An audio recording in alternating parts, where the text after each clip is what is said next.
Can Maragall es una masía donde podemos encontrar tres tipos de bóveda diferentes: la bóveda catalana, la bóveda cañón y la bóveda pachina, pero nosotros nos centraremos en la bóveda catalana.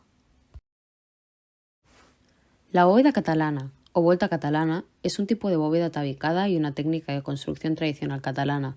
Consiste en cubrir el recinto mediante una bóveda de ladrillos colocados por la parte plana, es decir, por la cara de superficie mayor que forman el largo y el ancho del ladrillo.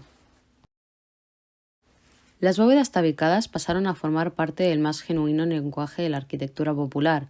Se utilizaban como bovedilla entre viguetas para formar los techos, como vuelta para cubrir grandes espacios en las plantas bajas o en las bodegas de las masías, y era la técnica habitual para construir la base de las escaleras. Para la construcción de esta vuelta catalana se han utilizado distintos materiales, como ladrillos comunes de cerámica unidos entre sí con yeso y mortero. El uso de yeso permite prescindir de la cimbra utilizada con otras bóvedas debido a su rápido fraguado. Para su construcción, primero se realiza una hoja o rosca de ladrillos colocados con yeso, y encima se disponen una o más hojas con ladrillo y mortero, consiguiendo que sea mucho más ligera que otros sistemas. La curva que nos encontramos en esta escalera es un arco rampante o carpanel, debiéndose tomar como base para él la figura inversa de una catenaria que formaría una cuerda, colocada entre dos puntos de arranque de la bóveda y el de apoyo de la misma al final del tramo. Esta vuelta catalana se encuentra en la sección de escalera debido a que se encuentra en el interior de la masía, sitio al cual se delimitó este tipo de construcción debido al mal comportamiento del yeso frente a la humedad. Pero no solo debido a esto, también gracias a que este tipo de construcción permite un mejor uso del espacio.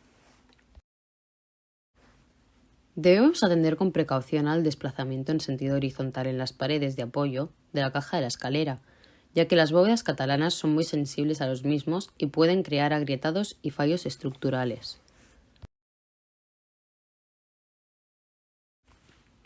Todos los elementos estructurales del edificio trabajan en flexocompresión. El esfuerzo axial genera unas tensiones de compresión. Si hacemos un arco de fábrica de ladrillo macizo, la parte inferior estaría comprimida con una tensión asumible por la fábrica, pero la parte superior estaría traccionada y se agrietaría.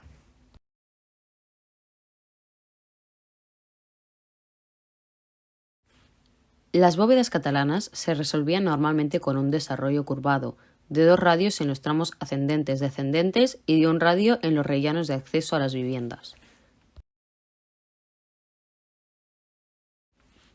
El siguiente tramo BA es una escalera con bóveda catalana. Tiene 2 radios de curvatura, el superior y el de la losa ascendente.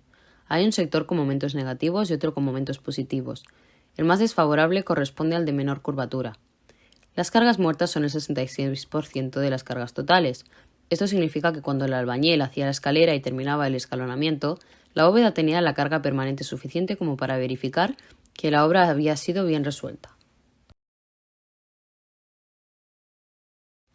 Debido a que la fábrica de cerámica trabaja a tracción muy bien, las bóvedas de escalera catalana se aguantan soportando unas tensiones de tracción más que notables. El ensanchamiento de la caja de escalera es la causa más plausible por el que se agrietan las vueltas. Al ser bóvedas bastante planas, los empujes laterales serán bastante grandes y para contenerlos se utilizarán perfiles en L atirantanados en sus extremos. La línea de empujes cae dentro de la sección de la bóveda, lo cual asegura su estabilidad. A partir del siglo XIX se empezaron a utilizar en cubiertas y suelos de edificios industriales.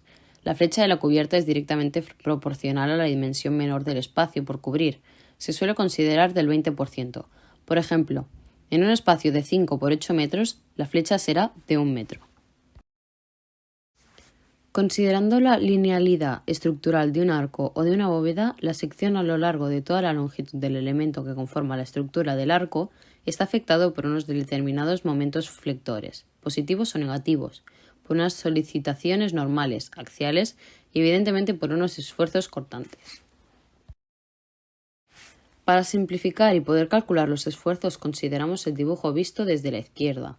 Así obtenemos el cálculo de estos esfuerzos considerando P una variable como los esfuerzos a los que está sometida la escalera y aplicando las leyes de esfuerzos. Hallamos B1, B2 y B3. El proceso de restauración que llevaríamos a cabo en este caso consistiría en repicar las partes tapadas con yeso decapar las partes pintadas y limpiar muy bien las superficies. Una vez tenemos la superficie desnuda, se debe consolidar la zona con barnices especiales que asegurarán la durabilidad y evitarán la degradación. Atención especial a los tramos superiores de la caja de escalera, donde el esfuerzo axial en las paredes es inferior y, por lo tanto, la resultante de la descomposición de fuerzas ocasionadas por el empuje horizontal de las bóvedas tiene la componente transversal relativa a la vertical más importante. Constatamos la excelencia funcional y estética de la Volta Catalana para resolver la escalera de la Masía de Can Maragall por su buen comportamiento estructural, tanto en cuanto a los límites de rotura como de servicio.